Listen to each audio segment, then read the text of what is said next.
So when you got shot in March of 2015, what was the day like then? I knew I was hit off the break. I was the first one out of the crowd got hit, got shot in the arm. Was they just firing at the crowd? We ain't know who they was, so Right. we just got to shoot them first, Okay. you know? And then The whole time it's the police, so the police started shooting. How often do the police do that in hoods? Let's like run up, you don't know who they are, they just running up on you, they not saying, yo, we the police, no badges, no nothing. Yeah, they do that now. You know, in DC, they do that now. They be doing that. It's called a gun unit. The elite gun recovery unit's mission is to get illegal guns off the streets, but recently their tactics have come under scrutiny.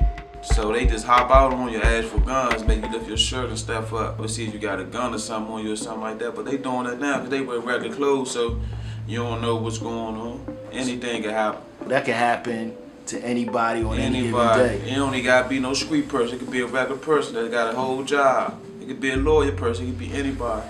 You don't know. Anything can happen.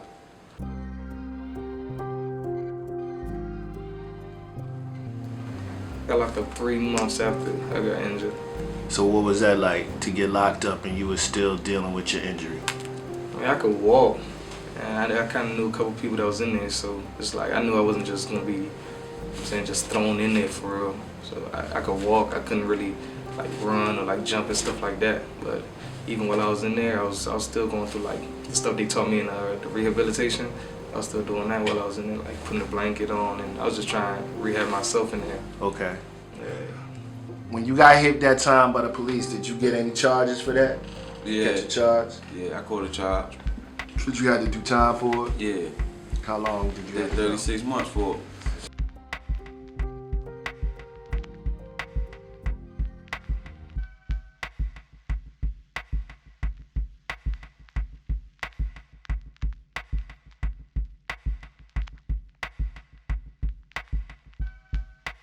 One of the aspects of what we're doing is looking at the kind of the intersection of violent injury and trauma, but also criminal justice involvement, because we have a disproportionate number of young black men that come into the trauma unit that are involved in the criminal justice in some way, shape, or form. They might have been previously incarcerated. They could right now be on papers, which means probation or parole, or on a box and ankle monitoring. How do we begin to even address that aspect of trauma, of what the traumatic experiences are to be incarcerated? So once you got locked up, like the 3 months later, how much time did you have to do? They gave me 6 months, but I think I did 5. There's supposed to be some new law where they were supposed to cut it in half. You could work in the kitchen, you get out in 3 months and stuff like that. But while you're in there, you're dealing with a whole bunch of other stuff. You're dealing with your, emotions, demons, whatever you want to call it. So I got to push back to 5 instead of 3. So when you say that, what do you mean when you say you were dealing with your emotions and demons? I mean, because you're already in there, so you can't really. You could go ballistic and try to escape, but there's no escaping. You just gotta do your time. Like they say, do your crime, do your time. So you're in there. You got other stuff happening on the outside. Like say, my little brother was going through it at college. You feel me? He's fighting people and stuff like that. You can't really be there to save him. You just gotta try to talk him down on the phone. Then you get visits, random visits. And my mom used to come in there. Like first time she came in there, she was trying. I guess she was trying to stay strong, but she just started crying in there. But you in there with a whole bunch of people like you. So it's like, as soon as she start crying, that's already messing with your mental. So now you got to go back. You already gonna feel some type of way as soon as you go back. Right. It could be the littlest thing, like somebody changed the TV on you, or a chess game or a card game, where you feel me, that's your snapping point. You're gonna break. So, how do we help the young men that have been incarcerated understand that the mere fact of being locked in a cell is a traumatic experience itself? Particularly, right, exactly. And for those who may have been in solitary confinement, been in the hole. Absolutely. We have to go to where they are. We have to go to where they are, and we have to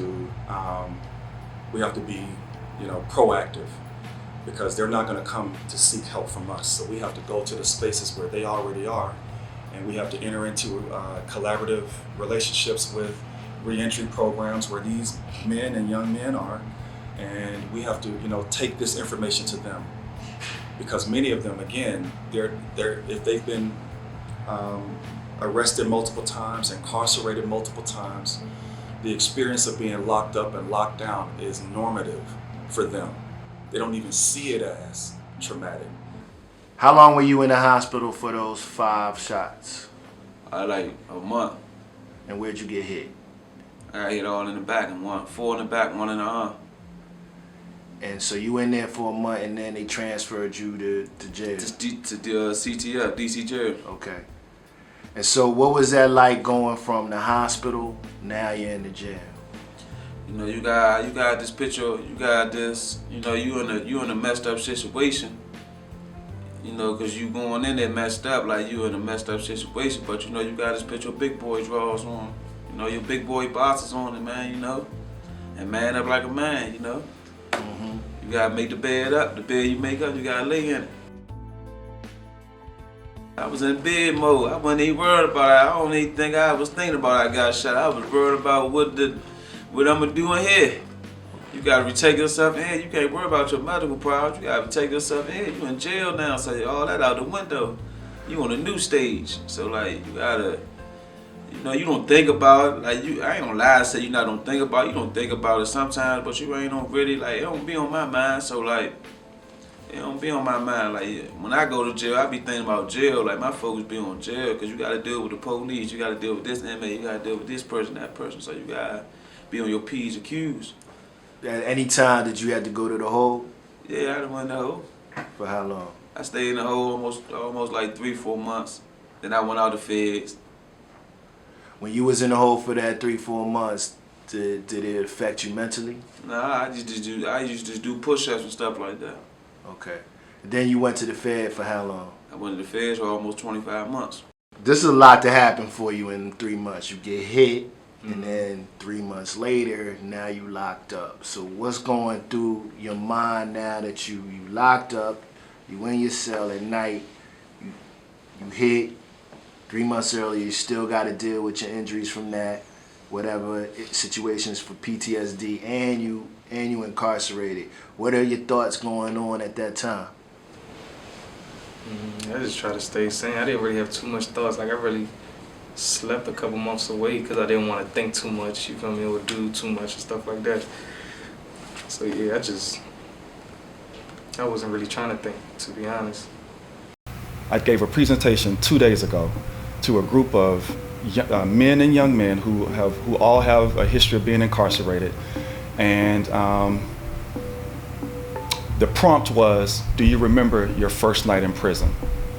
That's the question that I asked. What were their responses? Memories started coming out of all of them. People started to talk about, I remember the sound of the clangs and the clacks. People started to talk about the smells that they remembered. People started talking about the voices of other inmates that they remember, the shouting, the yelling, the sounds, the feeling of just all of this stuff coming at you and not knowing what was coming next. And so, through that, I went right into, you see, all of these memories that you have stored in your mind and body, these are traumatic memories. Just the question of, can you remember your first night, triggered it. The trauma that black men have experienced has been continuous, 4 centuries, unbroken. First colony founded in Jamestown, Virginia, 1619. 1621, the first enslaved Africans arrive in Jamestown, Virginia, in shackles. And so the story that I was telling them is that this is a continuing trauma that has been passed down from one generation of black men to the next generation of black men to the next generation of black men. And you will be hard pressed to find a black man in America who doesn't have an uncle, a cousin, a brother, a friend, a neighbor that has not had the experience of being imprisoned or locked up.